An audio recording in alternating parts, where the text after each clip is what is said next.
Assalamualaikum warahmatullahi wabarakatuh. Halo teman-teman semua, kembali lagi bersama saya Raffi Ahmad Razak dari Razaker. Dan teman-teman, di tahun ini tuh ada sesuatu yang spesial. Karena selain THR, aka Tunjangan Hari Raya, ada juga yang namanya BHR atau Bantuan Hari Raya. BHR tuh apa sih teman-teman? Jadi per 2025 ini, para driver ojol itu menerima yang namanya Bantuan Hari Raya atau BHR. BHR ini sesuai instruksi langsung dari Presiden Pak Prabowo kepada perusahaan ojol. Jadi mekanisme BHR ini itu diatur oleh Kementerian Ketenagakerjaan. Pak Yasirli itu menjelaskan bahwa nominal BHR yang akan diterima driver adalah sebesar 20% dari rata-rata pendapatan bersih selama 12 bulan terakhir. Namun, itu hanya berlaku bagi driver yang produktif dan kinerja baik. Sedangkan bagi driver yang nggak masuk kategori tersebut, akan tetap mendapat BHR sesuai kemampuan perusahaan. Pertanyaannya, apakah BHR yang diterima driver sudah sesuai himbauan? Sebagai salah satu penyedia layanan aplikasi on-demand, servis terbesar, Gojek itu sudah menyalurkan BHR atau pembagian BHR ini menjadi 5 kategori.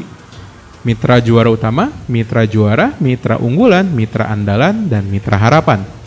Untuk kategori tertinggi, mitra juara utama, besaran BHR yang dihitung dari 20% rata-rata penghasilan bersih sekitar 900.000 untuk mitra roda 2 alias motor dan 1,6 juta rupiah untuk mitra roda 4 alias mobil. Nah, sementara itu untuk 4 kategori lainnya akan ditentukan berdasarkan tingkat produktivitas, kontribusi, serta memperhatikan kapasitas keuangan Gojek. Keempat kategori tersebut menerima besaran BHR mulai dari mitra roda 2 range 50.000 hingga 450.000 dan mitra roda 4 sekitar 800.000. Untuk Grab itu pembagian BHR-nya itu kepada mitranya berdasarkan tingkatan dan keaktifan selama periode ditentukan. Jadi besaran BHR yang terima Grab adalah sekitar 50.000 hingga 850.000 untuk mitra roda 2 aka motor dan 1,6 juta rupiah untuk mitra roda 4 alias mobil. Bagi Grab, pemberian BHR merupakan bentuk apresiasi kepada mitra yang telah bekerja keras selama ini. Tetapi kenapa masih ada ojol yang protes terkait dengan nominal BHR yang mereka dapat? Kalau menurut penjelasan Wakil Menteri Ketenagakerjaan Immanuel Ebenezer, driver yang mendapat BHR 50.000 adalah mereka yang menjadikan driver sebagai pekerjaan part-time atau paruh waktu, yang jarang aktif dan gak bekerja secara penuh selama setahun. Maka dari itu, wajar jika ada driver yang mendapat BHR hanya Rp50.000. Secara kriteria yang fair, driver yang bisa mendapat BHR di angka maksimal adalah mereka yang punya kinerja baik dan berdedikasi. Tapi teman-teman, selain BHR ini, ada lagi nih peristiwa tahunan yang sering terjadi, yaitu apa? THR untuk ormas. Ya, jadi baru-baru ini, bukan baru-baru ini lah, sebenarnya udah pernah kejadian, cuman kemarin waktu puasa tuh sempat viral.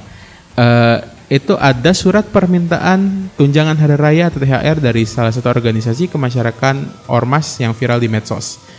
Dan di dalam surat, ormas itu meminta kepada pengusaha dan pengurusan yang ada di wilayah mereka untuk memberikan THR.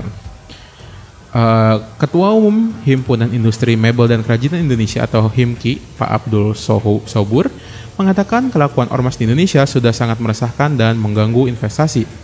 Ketua Himpunan Kawasan Industri atau HKI, Pak Sani Iskandar mengungkap selain THR, aktivitas ormas seringkali mengatasnamakan untuk putra daerah hingga keamanan. Hal itu memicu investor mengurungkan niat untuk membangun industri. Direktur Legal dan External Affairs Pak Chandra Asri Group, Pak Edi Rifai, berharap ada penegakan hukum dan kepastian dalam berinvestasi. Dengan begitu, kegiatan perusahaan tidak terganggu aktivitas permintaan THR dari ormas. Pak Edi juga menegaskan fenomena ormas minta THR ini harus disudahi. Sebab tanpa diminta, sebenarnya pengusaha akan selalu berupaya memberikan sumbangsi kepada warga lokal di sekitar operasi perusahaan atau kalau di perusahaan namanya dana CSR. Tapi masalahnya ini diminta-minta. Dan akhirnya karena ini, karena oknum organisasi masyarakat atau ormas ini sudah sangat meresahkan para pelaku usaha, mereka kerap kali meminta jatah proyek dan uang keamanan. Kalau nggak dituruti, para ormas tersebut bisa melakukan aksi premanisme. Karena itu, Ketua Umum Asosiasi Pengusaha Indonesia atau APindo, Ibu Sinta Wijaya, meminta pemerintah mengambil langkah tegas dalam menertibkan ormas. Jika tidak ditertibkan, ormas bisa mengganggu perekonomian Indonesia. Praktik pungutan yang sering dilakukan ormas itu membebani para pelaku usaha dengan biaya tambahan yang tidak sedikit. Tapi dampaknya nggak hanya itu aja. Ormas bisa menciptakan ketidakpastian dalam berbisnis karena sering menyebabkan gangguan dan menghambat operasional industri. Jika dibiarkan, kesempatan investasi baru bisa hilang. Keberadaan ormas bisa membuat investor asing berpikir ulang untuk menanamkan modalnya di Indonesia. Terlebih karena mereka nggak terbiasa menghadapi isu-isu ini di negara asalnya. Jadi ormas cuma khas Indonesia banget, guys. Kalau terus dibiarkan, ormas nggak hanya akan mengganggu lingkungan dan usaha dan investasi di Indonesia, tapi juga bisa menghambat pertumbuhan ekonomi dan menghilangkan lapangan pekerjaan.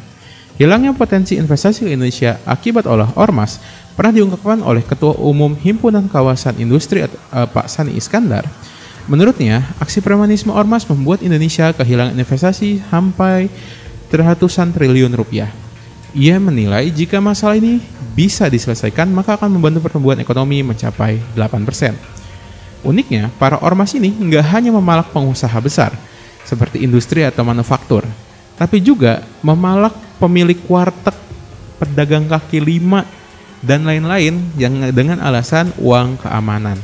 Jadi mudah-mudahan ya teman-teman, untuk Lebaran ke depan, itu orang-orang yang dapat hak tunjangan hari raya atau bantuan hari raya ini adalah orang-orang yang memang berhak mendapatkannya ya teman-teman. Kalau menurut saya pribadi, ojol itu masih terhitung pantas karena tadi berdasarkan kategorinya, jika memang dia mitra yang istilahnya sebagai pekerjaan utamanya itu emang dapatnya gede, tapi kalau emang sampingan itu dapatnya kecil. Menurut saya itu adalah layering yang wajar.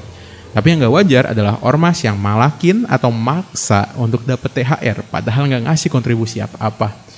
Mudah-mudahan masyarakat beserta pengusaha beserta pemerintah ini bisa menghapus ormas-ormas yang meresahkan ini ya ke depannya.